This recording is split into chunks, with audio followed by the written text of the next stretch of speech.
শক্তি দিয়ে ওই আমেরিকানের চোখ আর জিহ্বা গ্রাস করে নেয়। এরপর সেটাকে সে নিজের শরীরে লাগিয়ে ফেলে। আসলে হাজার হাজার বছর ধরে কবরে থেকে তার সব অঙ্গ প্রত্যঙ্গ পচে গিয়েছিল, তাই সে এখন অন্যদের শরীরের সব অঙ্গ নিয়ে নিজের শরীরকে আবার নতুন করতে চাইছে।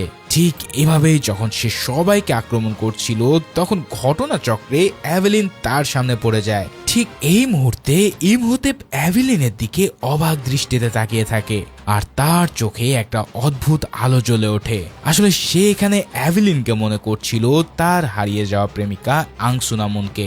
একবার ভাবো ব্যাপারটা, 3000 পর একজন মৃত মানুষ তার প্রেমিকার মুখ খুঁজে পাচ্ছে একটা জীবন্ত মেয়ের মধ্যে। তাই সে হাত বাড়িয়ে তার দিকে এগিয়ে আসে, কিন্তু হাত এভেলিনের গায়ে পৌঁছানোর আগে রিক সেখানে পৌঁছে ইমহোতেপের উপরে গুলি চালিয়ে দেয়।